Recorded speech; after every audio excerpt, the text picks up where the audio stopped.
국회에서 경험이 있고 또 유능한 사회 전반의 비전을 가지고 있느냐, 이것을 함께 담보해야 윤석열 정권 심판 이후를 채워나갈 수 있다고 생각하고요. 그 개혁과제를 채워나갈 수 있는, 그리고 가장 민생에 유능한 정당이 민주연합이라고 저는 자부합니다. 그래서 우리 세종시민 여러분들께서 윤석열 정권 심판뿐만 아니라 심판 이후의 개혁과제까지 힘있게 추진해 나갈 수 있는 미래 정당을 지지해 주시기를 호소드리기 위해서 오늘도 세종에 왔습니다. 더불어민주연합 용혜인 공동상임 선대위원장 참석하셨습니다.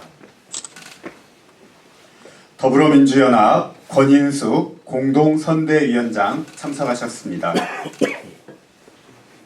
국민의힘 한동훈 비상대책위원장이 국회를 세종시로 완전히 이전하겠다고 합니다. 한동훈 위원장의 공약 발표는 만시지탄이지만 적극 환영합니다. 그러나 그 어디에서도 진정성은 보이지 않습니다. 김포와 경기 일부를 서울로 편입시켜 서울공화국을 만들겠다고 할 때는 언제고, 난데없이 국회에 세종 이전 공약을 들고 나왔습니다. 급했는지 더불어민주당이 국회 이전에 미온적이었다는 저급한 가짜뉴스를 공고했습니다. 이에 대한 해명과 또 사과를 촉구합니다. 차라리 더불어민주당표 행정수도 이전 공약이 옳았다, 이제라도 함께 하겠다라고 말씀하시는 것이 더 솔직한 태도일 것입니다. 노무현 전 대통령의 꿈이었던 행정수도의 완성을 위해 국회와 청와대 그리고 부처의 완전한 이전은 필수적입니다. 지난 2020년 더불어민주당은 교섭단체 대표연설을 통해 국회와 청와대 그리고 중앙정부 부처까지 모두 세종시로 이전한다는 계획을 다시 한번 확인한 바 있습니다. 그런데 국민의힘은 어땠습니까? 윤석열 대통령의 대선 공약이었음에도 지난 2년 동안 추진 의지와 노력이 전무했습니다. 한동훈 위원장의 공약 발표 직후 부랴부랴 대통령실이 화답하는 어색한 연출이 전부였습니다. 선거가 아무리 급하다고 해도 맥락도 없이 공약을 남발하는 것은 본인의 정치적 미숙함만을 자인하는 꼴이며 정부의 정책적 신뢰마저 손상시키는 포퓰리즘이 될 수 있음을 경고합니다. 한동훈 비대위원장의 공약에 진심이 느껴지지 않는 이유가 또 있습니다. 국회의 완전한 세종시 이전이 국회법 개정 사항이라고 하지만 이는 수도가 서울이라는 관습 헌법에 정면으로 반하는 주장입니다. 2004 헌마 554 결정에도 관습 헌법을 하위 법률의 개정으로 변경할 수 없음이 명시되어 있습니다.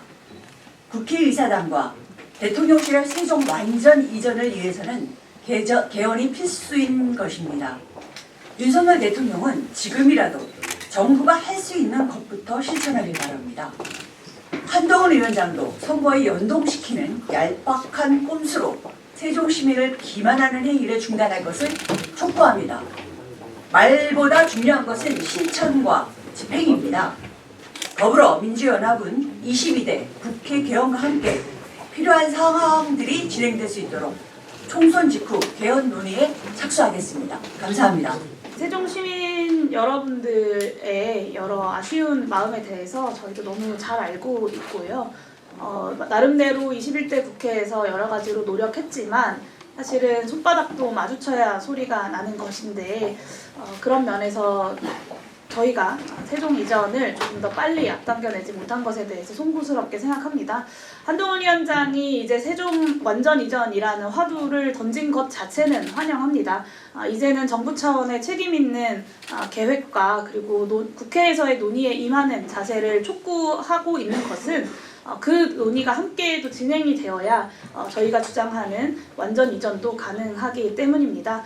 21대 국회가 개원하는 대로 이 국회법 개정뿐만 아니라 말씀드린 것처럼 이 개헌 논의가 이루어질 수 있도록 내부적인 준비를 하고 있고, 또 저희뿐만 아니라 다른 정당들과도 이런 논의가 진행될 수 있도록 논의를 착실하게 진행시켜 나갈 예정입니다. 많은 관심과 또 호응이 이어져야 이 논의가 또 힘을 받을 수 있기 때문에 저희가 오늘 세종시에 직접 와서 세종시민 여러분들께 저희의 내용을 그리고 약속을 말씀드리고 앞으로도 계속되는 관심을 부탁드린다라는 말씀을 드립니다. 네. 네, 저는 이제 아시는 것처럼 더불어민주당 소속 의원은 아니고 기본소득당 의원인데요.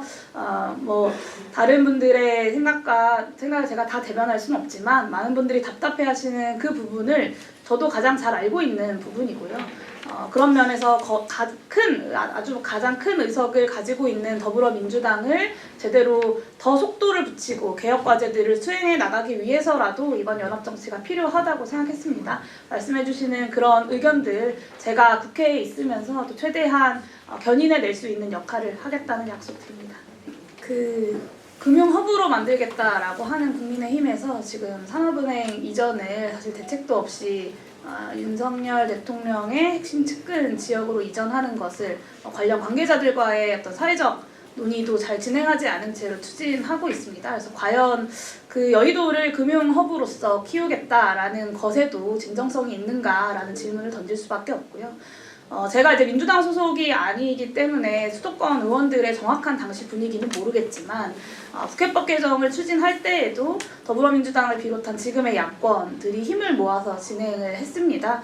그리고 이재명 대표의 공약이기도 했고 얼마 전에 이제 충청 지역에 오셨을 때도 관련된 말씀을 하신 바가 있고요. 저도 이 더불어민주연합이라고 하는 야권의 어떤 단일한 연합을 이끌어왔던 그리고 추진해왔던 한 정당의 대표로서 오늘 이 자리에서 무게감을 가지고 말씀드리는 것이기도 합니다. 세종시로의 완전 이전을 비롯한 개헌까지 큰 논의까지 22대 국회에서 책임지고 진행하겠다라는 약속을 다시 한번 드립니다. 사실 그때 수도권에 있는 의원들이 공통된 의견을 가지고 있었다고 보여지진 않습니다. 왜냐하면 또 서울 시민들의 이 국회의사당 이전에 대한 의견도 이렇게 통일되어 있는 것들이 아니었고요. 장단점이 굉장히 있는 영역 아닙니까? 근데 이제 보다 본격적으로 그러고 나서 사실 정권이 바뀌었고요.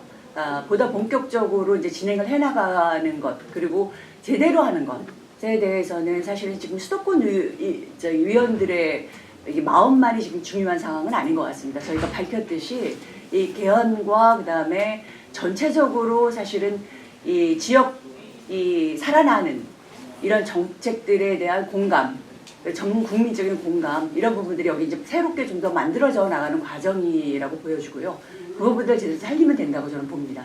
2020년에 그 얘기를 했었는데요. 호응이 제대로 일어나지를 않았었고요. 그리고 사실은 이 부분이 여기서도 저희가 밝혔습니다만 그리고 이제 기자님도 얘기하셨습니다만 개헌이라는 의미가 여기 담겨 있지 않습니까? 제대로 되려면 개헌이라는 의미가 담겨 있었기 때문에 그 모든 것을 같이 플랜하면서 진행해 나가야 될 텐데 좀 변화가 일어난 것을 저희가 굉장히 다행으로 여기고 있습니다.